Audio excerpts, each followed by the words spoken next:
Okay, well, thank you very much for taking the time to share with us. As you know, we're in the northern Butler County. We've just been named St. Faustina Parish, and St. Faustina is fairly new to most of us, but not to you, because your order is the Sisters of Merciful Jesus, Yes. which has a direct relationship to St. Faustina. So let me introduce, or let you introduce Sister Emily. Yes, I'm Sister Emily Lepage. I'm French-Canadian from Alberta, and it's been about 3 years now that I'm in Pittsburgh. So yeah, we're from the Congregation of Sisters of Merciful Jesus, founded by St. Faustina's spiritual director, Father Michael Spoczko. Right, right. And Sister Paula? Yes, my name is Sister Pawła, and I am originally from Poland, exactly from the same parish that St. Faustina was from. So her family house is like about 1 mile from my home. So when I am going on my holidays, I always visit Sister Faustina's house and pray there. There's a museum now. Yeah, and we have beautiful shrine of birth and baptism of St. Faustina in Święcickie, when I'm exactly from. And Sister Rose? So I'm from Anchorage, Alaska originally, and I've been here in Pittsburgh also about 3 years, and I love it in Pittsburgh. It's awesome. We're so glad that you're here. I mean, I know that your order has about 20 Houses? Houses. About 30, I think. 30? More than 30 now. Throughout the world. Yes. So how fortunate are we that you're, Yeah. that you're Chosen here, place really? for America. Yes, really. We also feel fortunate that now we have St. Faustina Parish in our diocese. Yeah. We were so happy to hear that. We were looking at, and we have Divine Mercy Parish, so it's growing. That's right, the Divine Mercy Parish, yeah. And you can really say that you are blessed, because even Jesus said to St. Faustina that I will be bless the place in a very special way that the convent will be. He will be blessed in a very special way the neighborhood. So we hope that really Divine Mercy, through our ministry here, that God will use us to bring Divine Mercy to this country and to this city especially. Yeah. Well, I know we really feel. I feel like we're very fortunate. So St. Faustina, when we were named St. Faustina, I mean, there were people who in our parish who knew of St. Faustina, but I would say the majority of people did not, and so the name didn't ring a bell with them. And so one of the things that we want to do is to share how the impact and how fortunate this is for us, and for having you here so close to us too as well. So the first thing, I know Father Adam Verona thought that it would be good for us to talk about St. Faustina as a person. When she was born, where was she born, and go and start from the very beginning, really. Yeah. So maybe you can tell us a little bit about it. As you said, I can answer for this question, because it was like very close to me. So St. Faustina, she was born on August 25th, 1905, and she died in 1938, so she died in very young age. And she was born in the central part of Poland, in a very, very small village called Głogowiec.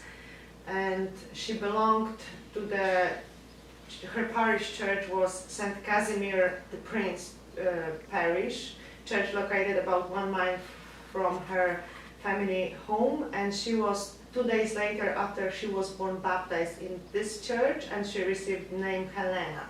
But people used to call her Helenka, like little name, Helenka. So and she had like very specific beauty. She had red hair, and she used to have, as a younger, long braids, and she had this freckles on her. So her beauty was very specific. She had a big family too, Yeah, she was like, but her mom was having difficulties giving birth, right? Something like that. Oh God. Because I know that she was trying to give birth and she had a lot of miscarriage until Saint Faustina was born. After Saint Faustina was born, then she had 9 more children after that? Or is it 10? actually, before Saint Faustina there was like 4 girls, Kazimiera, Bronisława, Józefa, Genovefa, Helenka, Saint Faustina, she was the 5th child. After her there was still Natalia and 2 brothers, Stanisław and Mieczysław, and then again Maria and Wanda. So there was altogether 10 of them. She had 7 sisters and 2 brothers, but about her birth, I think I have somewhere, her mom even told that when she was giving birth to Saint Faustina was like very easy labor, you say? Yes. She didn't have any problems, but before she always went through a lot of problems and pain. So they said that blessed this child sanctified the mother's womb. The next birth took place without any major obstacles.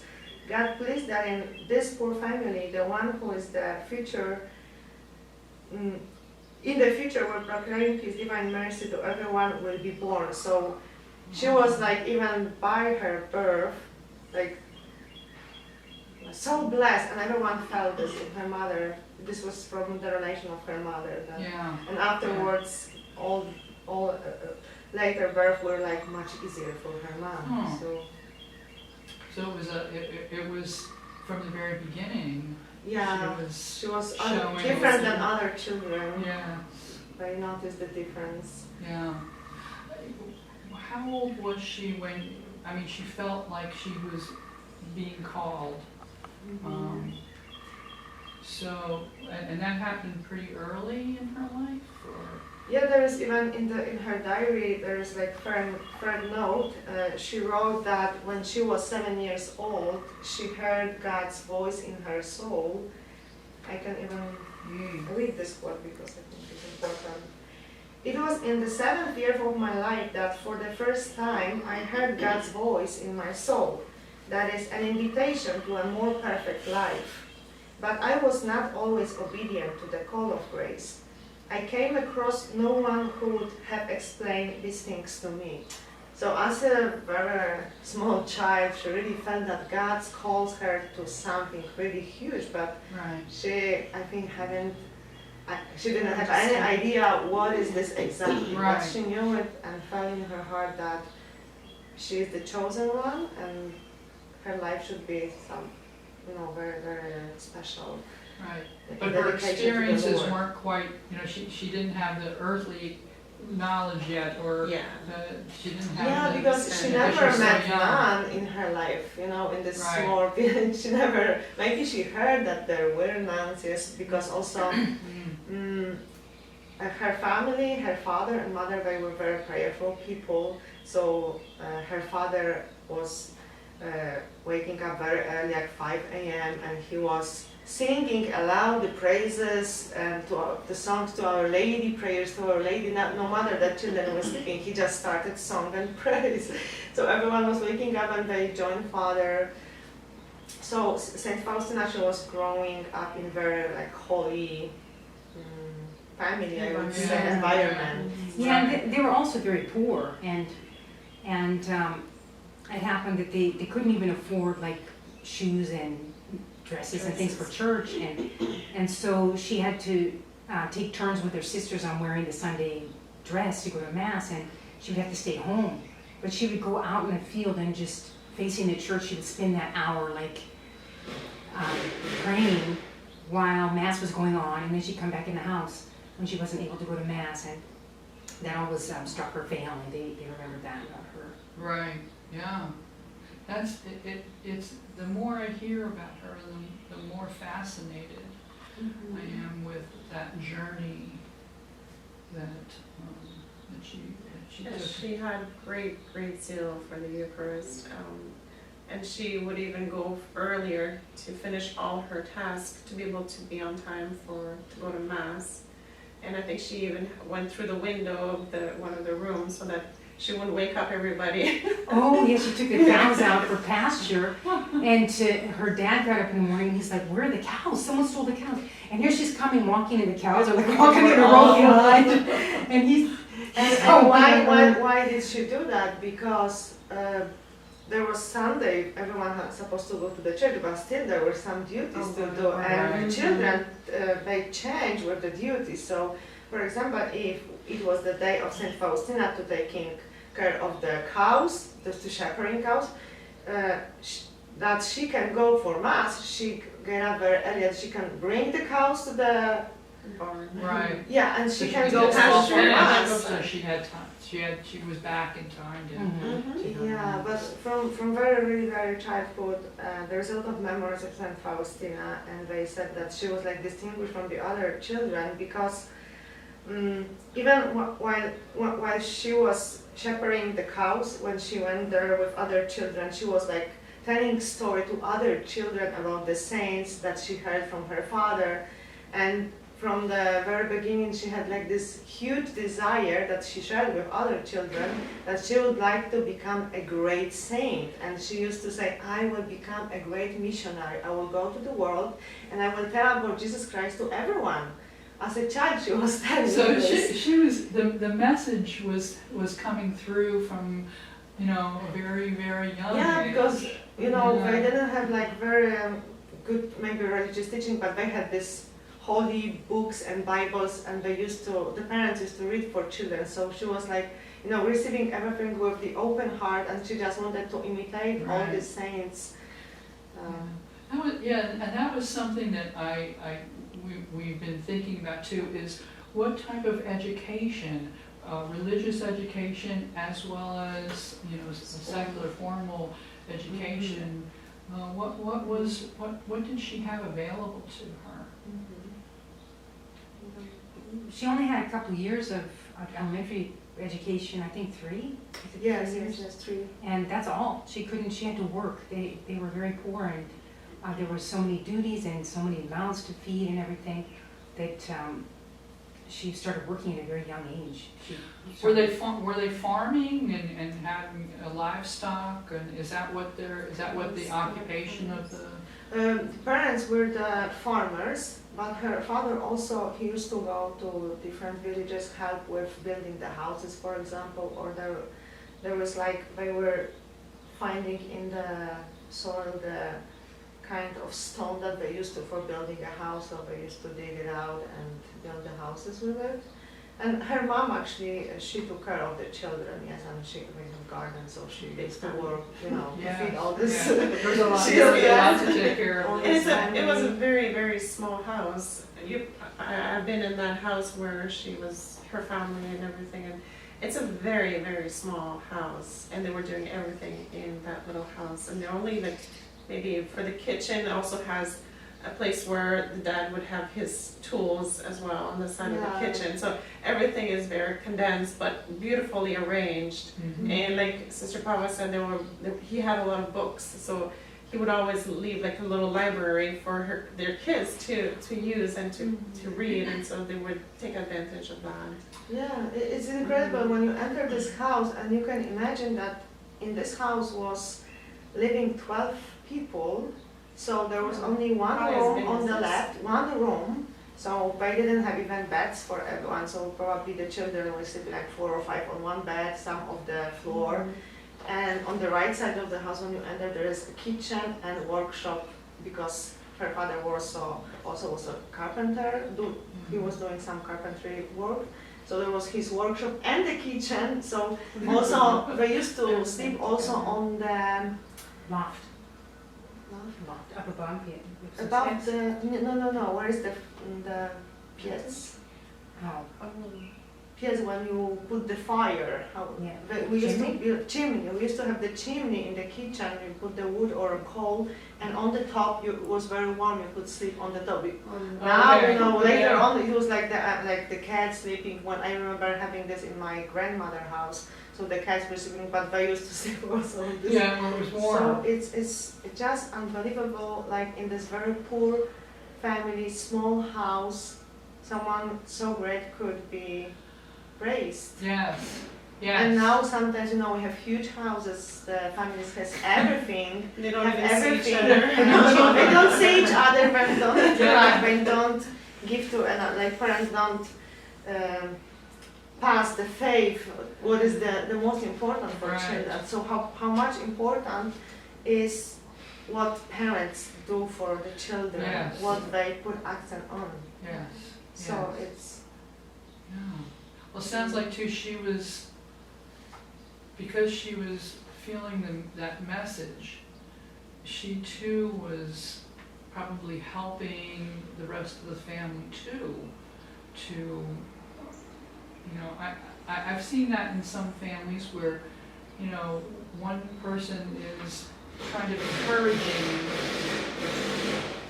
that, you know, that spiritual yes. path. Mhm. So she was, you know, as young as she was, from a very, you know, from birth, really, she was, She was an example for her She brothers was an and example. sisters.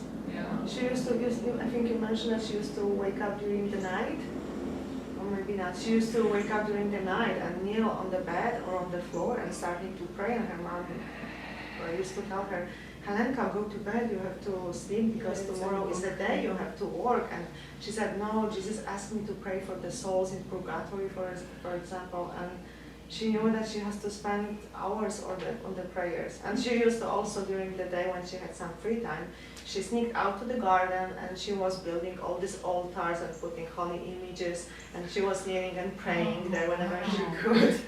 Yeah. So, yes, it was very, very special child. Yeah. Yes, And- it sounds like. Yeah, and there was, I would like to also mention, Sister Faustina, she only graduated three She finished 3 years of school. three grades of elementary school because she had to give the space for the younger siblings, yes, Oh, because okay. so she knew how to write and read probably, Right. you know, the basics. And Right. yeah, and so I think she started her education in 1917, but what was like interesting, she received her first Holy Communion in 1914, so 3 years before she started even read and Huh.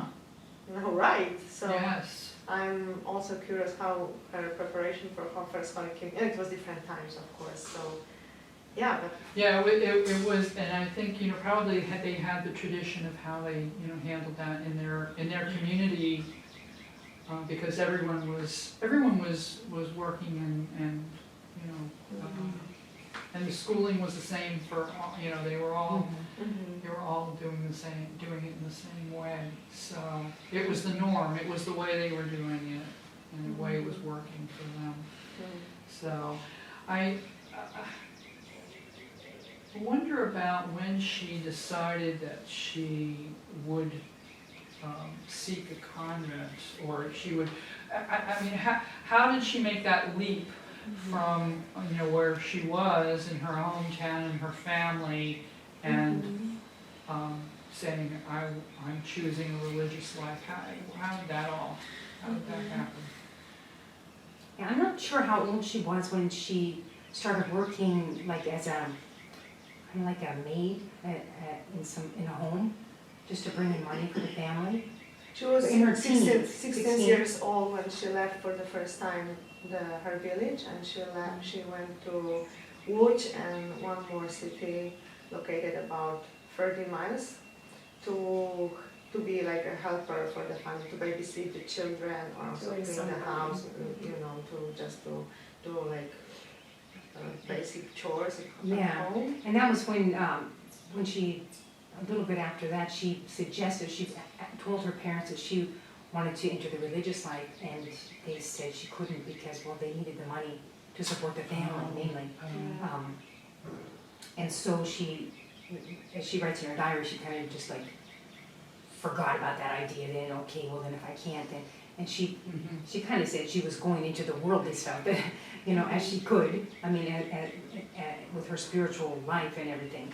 But she did attend that dance when she was 18, or 17, when she attended that dance with her sister in Łódź, and she was at that dance, and then suddenly Jesus appeared to her crucified or scourged, Mhm. and said, how long do I have to put up with you? Yeah. And so, So you know, he told her. He's the one who told her Yeah. it's time now. so then she realized, you know, she has to, and he said, you know, go to Warsaw and you will enter the convent there. And so she just, with the clothes on her back, she went, after seeing Jesus, then she went to the cathedral, and it was there that Jesus told her. She prayed in the cathedral. It was already sunrise, and the cathedral was open. There were a couple of people in there, and Jesus told her to go to Warsaw. So she just took basically nothing. All she told was her sister who had gone to the dance with her, I believe, and she went off to Warsaw with trusting in God. Yeah. And Knowing that her parents were really not in favor of the idea, but she had put it off for, you know, there were times where she felt like that was where she was supposed to pursue that journey, but her family was not so sure about that, and or kind of really feeling that they needed her Yeah. at home or working and helping with the family, and so she kind of held back Yes, she did. until Yeah, she even wrote in her diary about that. The 18th year of my life, an earnest appeal to my parents for permission to enter the convent. My parents' flat refusal. After this refusal, I turned myself over to vain things of life, paying no attention to the call of grace. Although my soul found no satisfaction in any of these things, the incessant call of grace caused me much anguish. I tried, however, to stifle it with amusements. Interiorly, I shunned God, turning with all my heart to creatures. However, God's grace won out in my soul. And afterwards, she is describing the vision of Jesus Christ crucified, or in the scourge, yeah. scourged Okay. with the crown of thorns. And then she went to Warsaw to enter the convent. But so it's she still- kind of went though. So she went and she didn't really have anything with her. No. And she didn't know a soul. Wow. So she got off the train and she went to the church, and she talked to the priest afterwards, and he took a pious woman from the congregation there and introduced them, and she took her under her wing and helped her to find lodging, find a way where she could go looking around at convents Okay. and find a job to bring in some income. Because in those days, they still needed a specific amount of money to be able to enter a convent. Okay. Yeah, So the she still dowry. needed to work to be able to pay the dowry of the convent. So some people would look at that whole situation and say, It's crazy. it's impossible, it's an impossible. Yeah, it wasn't possible for her. It was possible for God, really, Right. to That's lead right. her through it, because Right. God, Jesus Christ appears to her and asks her to enter the convent. She goes to Warsaw, to huge cities that she didn't have idea even where to go. So she just stopped in this first church, prays all day, staying for all the masses, and then she talks to this priest. And she goes from one cloister from one convent to another, and they say, no, we will not accept you. They looked at her, she looked very poor, and they said, no, this was the time that entering the convent, you have to still bring a lot of money and things. How do you call The it? dowry, yeah, sister was talking about. Dowry. Mhm. So even though Jesus asked her, 12 congregation refused her. They said no. So I think the 13th congregation, Our Lady of Mercy, accepted her, just to probe for the probe, you say? For the Probing time? Probing time? probation. Probation? time, yeah. So that's why this priest found for her, about 30 miles from Warsaw, the place to stay at the Jewish family, Jewish Catholic family, they were mixed. And she was still babysitting children for 1 year, cleaning the house, and whatever she earned from this work, she used to bring every month to the convent first for whole Okay. year. And after whole year of working, they finally accepted her and allowed her to be in the congregation. So It was not easy.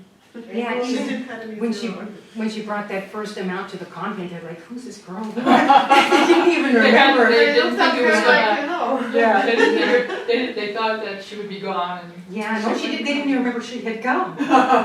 They didn't expect her to come back, so they didn't Yeah. take any note of it. Wow. Yeah, they accepted her, but probably they didn't believe that she would be back. Right, right. Yeah, this was time that in the congregation there were still like two choirs, the sister from rich families and from the poor families. So the one from the rich families, they used to more pray, read books, and and the other one has to just work and just say very simple prayers. That's why But- St. Faustina was in the second choir, where they worked more like in the kitchen and outside in the garden or at the gate, Yeah. when people were coming, so they would have to go and greet them and feed the homeless at the gate, or different, more like physical work than like working with papers and books and different things like that. And with the girls too, because they had Yes. that apostolate of taking care of wayward girls, taking them in and having like a reform school. So the other sisters of the first choir were teachers and like the mentors for those girls. But isn't it wonderful? It's like for us good news that you don't have to be rich to become a Yes, saint. yeah. She was from the very poor family. She was treated really Yeah, bad in the very, very congregation. Yes. She was Yeah. doing like the really low duties. Normal. No, whatever you do at Peeling home. potatoes. And she became a saint. Yes. So we really Yes. don't need much to become a saint. We Yes. can be a saint in our daily life and whenever God Yeah. puts us. Well, that is exactly one of the things that excites me most about this. Yeah. Is that it's a lesson for us all that So in all circumstances you can become a saint. Yeah, St. Faustina was very down to earth, a very simple person and beautiful, and she had to peel potatoes and do this huge pot, because they're not like small pots in the convent, they're like really big pots. I know, because we were in Poland. If you go to If you Poland, have, you'll like, see how those 100 pots were real. And so she was peeling all these potatoes, and she was having the worst time ever to remove the water from those big pots of potatoes, and she couldn't do it. And then she begged God, please help me. And then he changed the potatoes into roses so that it'll be easier for her to remove the But water. very often, because she very often like everything like fell on the floor when she was taking the Yeah. water. So It's- she was it's also not probably rebuked, and she It had no demands- words, her that you don't know how to do things. But Yeah. you Right, can imagine how thin right. she was because she was poor, right. And she wasn't well. She. Yes, she was she- sick for a Yeah. quite a bit, yeah. Like from I don't know when she became sick, when she was 20 something, guess. She probably was sick She was earlier and sick didn't with say anything. tuberculosis. Just put up with Yeah. it. Yeah, and all the duties that were on her, it didn't help much. It's Yeah. caused more probably sickness in her.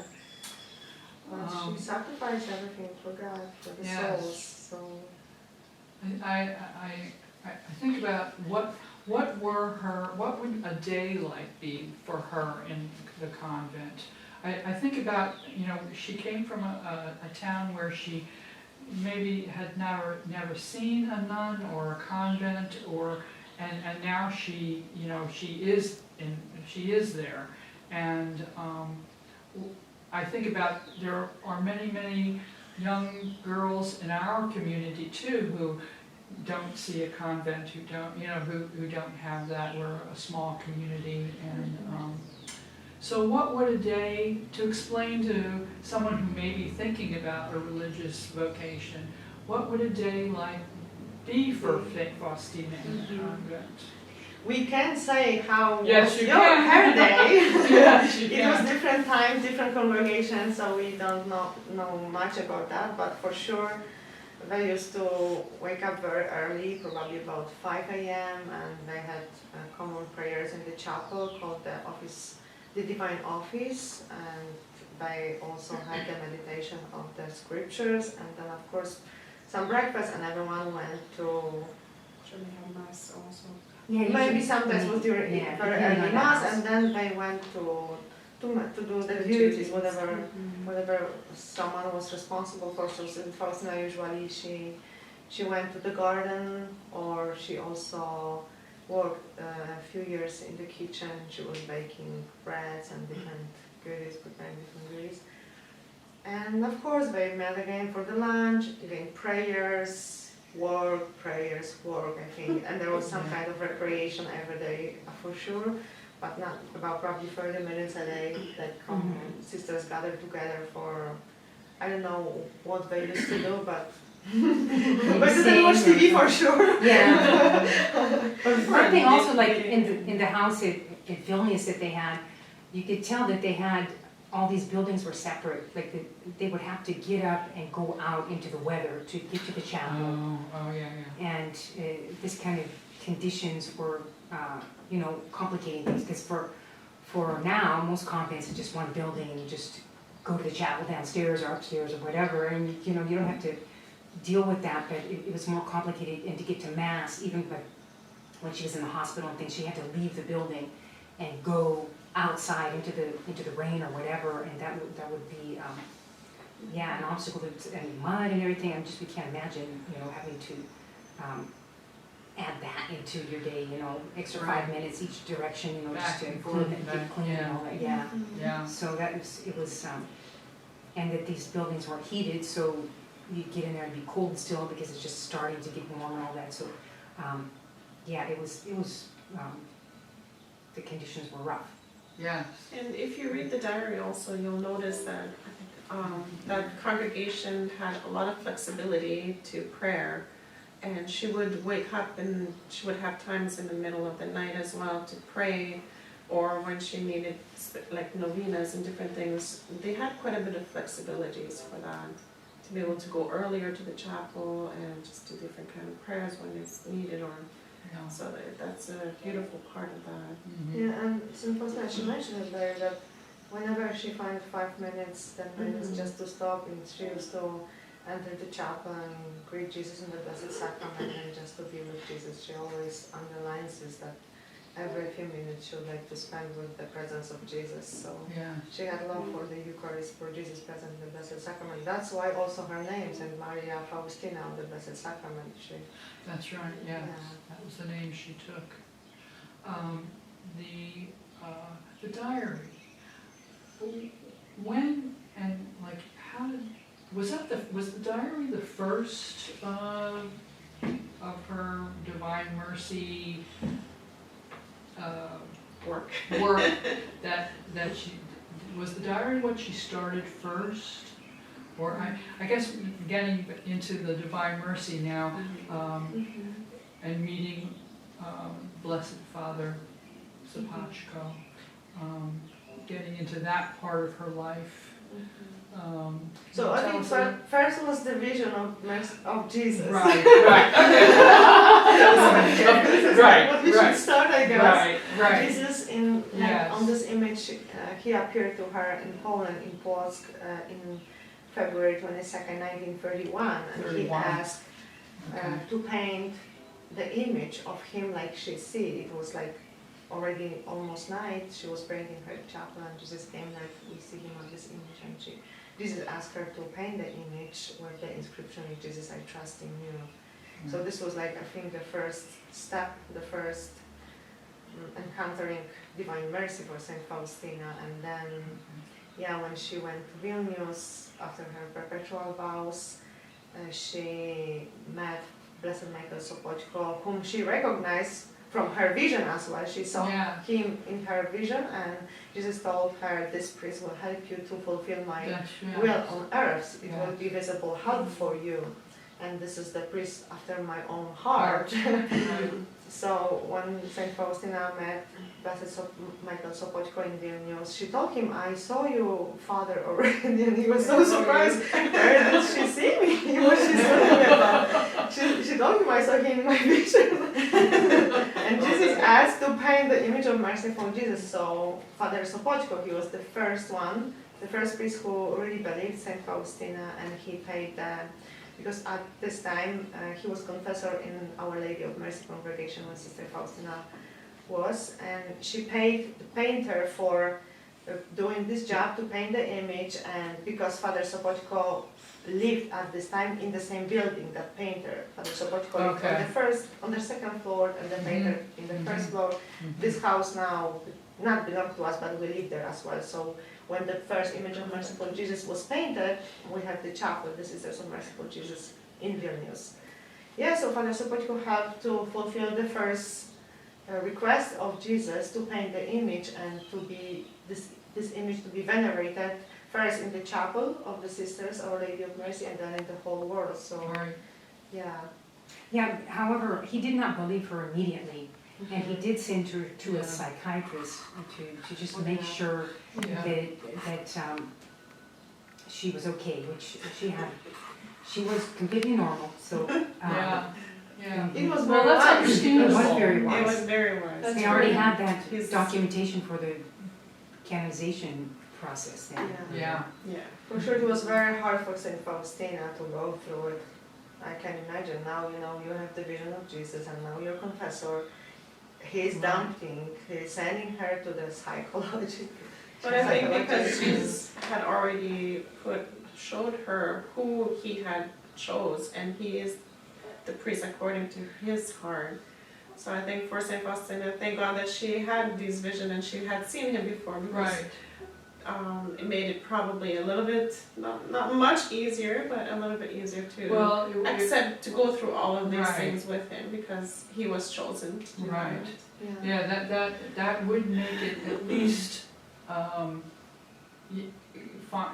knowing that she could, she was Jesus was asking a lot, there was a lot being asked of her, and Yeah. how could this happen? How, Yeah. She had only three Years of education, yeah. Yeah. And there was a Blessed Michael Sapochko who asked her to write things down. That's how the diary The came to diary, be. Yeah, it was okay. very wise of him, Yes. to make her write everything, because then we can have today the diary. Oh, and all this it's mystical amazing. encounters. I mean, when I first got it, it seems overwhelming, because how many years? 4 years? To write the diary? How long she I was think it all started writing. 4 years? Well, Only did she three, start in she was only- 34? She started in 1934. Yeah, and she passed Okay. I don't away. think 38, yes, I think But she about stopped 4 writing years. like.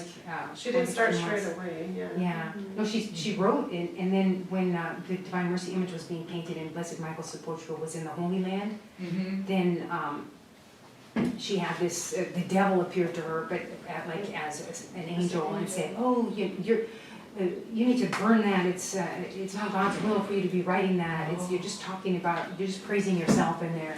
Just get rid of it." And she burned it. So when he came back, he's like, "No, you need to reproduce that." So she Yeah. had to start over, and that's why some things are like misdated. They're like they're out of order Yeah, chronologically in the beginning until the point where she caught up. Yeah, but I mean, Jesus's word, Yeah.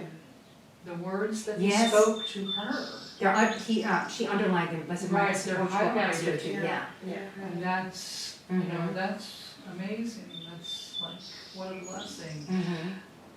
I also think about the time, the historic time period when this is all happening. And St. Faustina was getting some kind of message about the trouble that was coming, and how this would be important, a message that the world would need. So, and it's amazing it's almost like it's a miracle. It is a miracle that this came out to the world, and how did it come out to the world? How did it come out to the And world? when exactly? And It when was did it come out just to the world? before the Second World War as well. So the Divine Mercy, Saint Faustina died 1938, and the Second World War started 1939 and finished 45. So the Divine Mercy was like refuge for the people during this time. So they used to already pray the chapel to Divine Mercy. The soldiers used to, the wives of the soldiers used to sew inside of their garments the images of Merciful Jesus to protect What were they sewing? What? the images, the small images of Merciful Jesus We're sewing inside into the inside soldiers' of the soldiers' garments. garments to protect them, to entrust their life to Merciful Jesus. Father Yes, because- Sopochko had a lot of them made for Yeah, this he was purpose, and they were like promoting little it. material. It was not like on paper. Yeah. Father Sopochko was promoting the Divine Mercy when St. Faustina was still alive. He was printing up the images, little ones, and the Chaplet of Mercy and different prayers at the litany. And he had And- started to work also yeah. on the, because Jesus asked that there would be a feast of Divine Mercy Right. in preparation for the feast, and the chaplet, the novena, the hour of mercy also. So Father Sopochko was working on all of that with a lot of zeal. Going to Bishop, we went to the Pope asking for establishing the Divine Mercy feast, and it never happened when he was alive. Yes. Oh, Just John okay. Paul II in John Paul 2000, II, yeah. he established the Divine Mercy They feast. never saw Thank it. God we had this Polish Pope because he knew the story of Saint Faustina. He used to go to in Krakow where Sister Faustina died, to this monastery to pray as a Yes. young man before even he entered Right. the seminary. So he heard about Saint Faustina earlier, and he believed that. So that's why. Thank God for Pope John Paul II that he Yes. brought this message to whole world. Really, yes. Yeah. Perfect time. Yes, well, and I've heard, when I did some traveling with a priest, he said there are no coincidences, so even though we don't know how things will happen, or it will happen, God planned everything so It perfectly. will happen, We yeah. see always Yes. afterwards, not at the moment when Yes. something is happening. So this is her now taking her to, she went through a lot where people, how do people believe her, and Father Sopochko was a big part of the next step, how things were accepted and also spread. I understand that, and I don't know what materials Father Sopochko passed on to people to spread it, but during the time when, during the World War II, when things were so very bad, Poland was taking the brunt, what was really in the In the middle center of it all, of the two Yes. powers from east and west. Yes, in every direction. So Father Sopochko was able to get materials to a group of Marian priests. Was that how that went? And things got out of Poland? So on the beginning, they just started distribute everything in Vilnius when they lived, and Father Sopochko, he had ministry for the students of the university. They called them Marian Sodality Marians, but it was for the women, for the lay women. So he used to preach about Divine Mercy, and among these girls were also our two first mothers, sisters who found our congregation, about which Jesus also asked Saint Faustina to found. So they used to, like in the hidden places, print the images, print the novenas, and past people. So it was happening in Vilnius. And then Father Sopochko also, he was moved after the Second World War to Białystok, because after the Second World War finished, there were still Russian occupation, yes? They couldn't leave the money, so they moved him to Białystok, and then he was a professor at the seminary. So he also preached about Divine Mercy and was spreading here and bringing the Divine Mercy devotion to Poland. He used to go to other parishes, to Warsaw, to spread Remember divine the name of the mercy. bishop in Vilnius. Jałczykowski?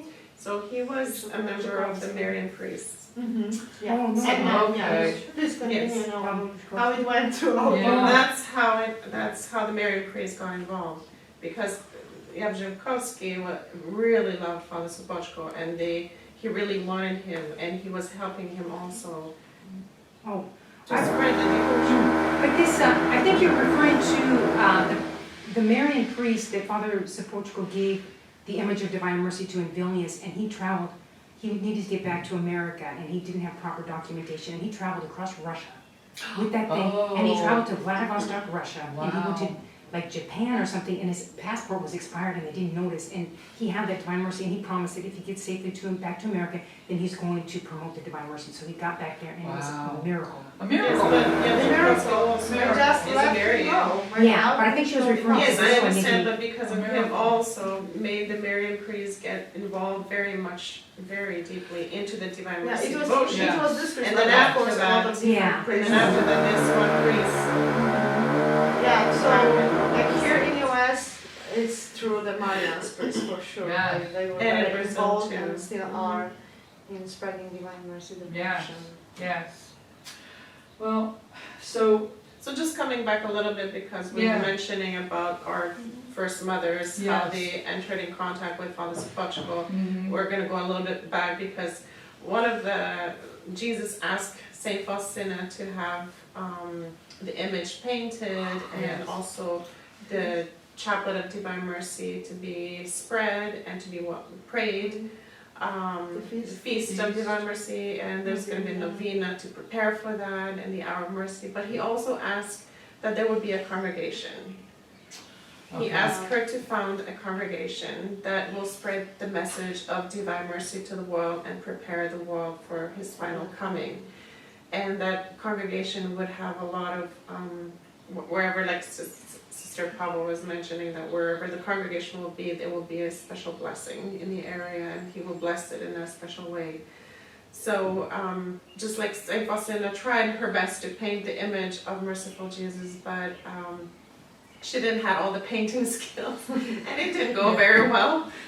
The same way Father Sopoćko found out that, because like the same way that didn't happen the way, because Jesus also asked her to paint the image, right? Right. But through her, someone would paint it the exact way she was explaining. So this Right. is how So this is this image This came is the about. image. Because there's many different kind of images that Yes, you there will are. see, but this one is the exact way Copy that of her copy of how encouragement. she was explaining, and the painter was not able to paint it the way he would like with his artistic feelings or desires or inspirations, but it had to be exactly the way she was saying it.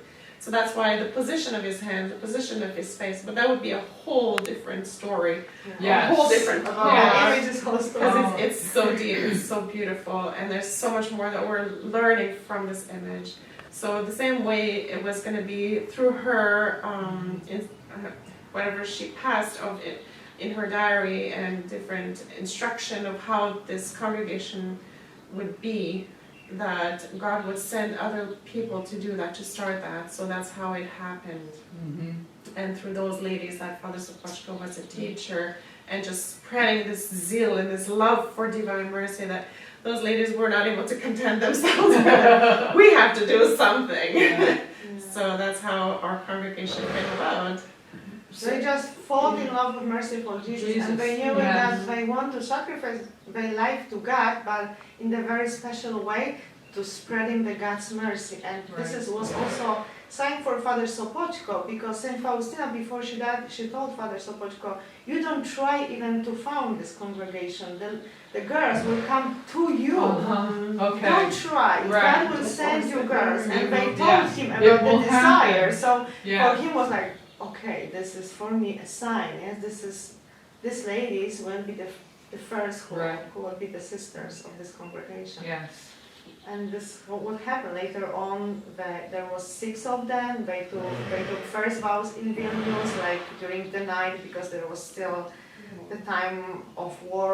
So they during the night went to the chapel of Carmelites sisters when they took first vows, and also Saint Faustina had a vision of this of this event, I would say. Yeah, She said that she saw the chapel, very poor chapel. There wasn't even the kneeler in the chapel. There were 6 sisters and Father Sopoćko, who the sisters were taking the first vows. And actually one of the sisters, there was one kneeler actually, and before the ceremony started, she was thinking, what for this one kneeler is there? Who will be kneeling there? And she took this kneeler and brought it out of the chapel, so there was really empty. Yeah. So like Might as well Sister take them Faustina all. was describing to Father Sopoćko how it would.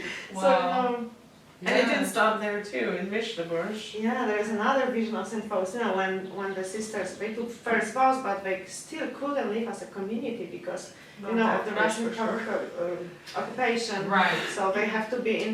They lived separately in own houses, but they gathered together for prayers, together with Father Sopoćko for preaching. He was instructing them, teaching about the vows, giving them Right. different talks.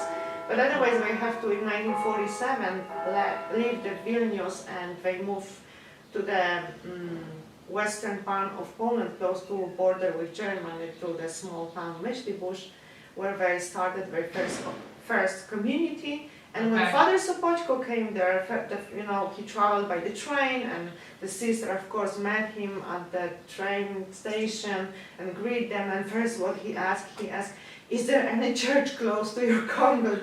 And they said, yes, it's just beside our house. So please lead me first to the church. And he was like, so Yeah. focused. And okay, they got to the church, and Father Sopoćko told them, no, you stay here, because they wanted to enter with him to the church. So they asked them to stay outside, and he went to the church, and he was praying about 1 hour or more there, and he came out of the church, and he was crying. They saw that he was like crying, because when he entered the church, he saw the stained glass with Christ crucified, underneath Mary and John, the disciple, and there was also the bush of the white rose. okay. And also this stained glass, Saint Faustina described to Father Sopoćko that I saw today the vision of this new congregation. I saw the house, and I saw the church. And in this church, I saw the stained glass with the sin of Jesus crucified. And she described everything perfectly. Like when Father Sopoćko entered the church and saw this stained glass, for him was like, okay. Yes. This is Jesus, this is Confirmation. your Yeah, work. yeah. So Really. she had described, so she passed away at the age of 33 in 1938. So, but what she had described and the visions that she had he was seeing it. He Yes. was seeing it Everything happening was fulfilled. after she had Except passed for the away. feast. Yeah. Yeah, he never Unfortunately. managed to survive. The Yeah. feast was established. Right. But I think he rejoices in heaven. Oh, yeah. Yeah, well, you have to go through the, His reward for all his efforts. I think it was 1958 when Rome banned the whole Divine Mercy devotion. Yeah. So of this Saint was for Faustina, him. and Yeah. he had to live through Imagine that. this situation. And he died in 1975, and that was only lifted by when John Paul II was Bishop of Krakow. Right, so he worked to get that he done. did. So But- he had to die during that time. Right. Although I think, if following the visions of Saint Faustina, you know that what you do, somehow the rest will happen, whether you're, it's so I'm sure he knew it was happening. And Saint Faustina told And he'd him. worked so hard, Oh. Mhm. yeah. Just to talk about the life of Father Sopoćko would take Yes. another day. Well, and He is that's, phenomenal. that's what we're hoping that, we're hoping, we will be having you come to do programs for us in person, so people can ask you questions and learn more about Saint Faustina and how this whole journey, this whole progression, and it's still happening, it's still happening. So, I think about the meaning of divine mercy, and we know that in the Bible, in the Old Testament and the New Testament, we see the examples of God's mercy all throughout Scripture. And I mean, this is a very, this is a big concept. This is a big theological concept. And yet, Jesus chose a young person, little education. And what is that message to us? We talked a little bit about that in the beginning, but I'd like to end with that, because that's, to me, that's a very powerful thing, that we all, we all have a place to spread this message. And it's not always the most educated or the most anything, Yeah.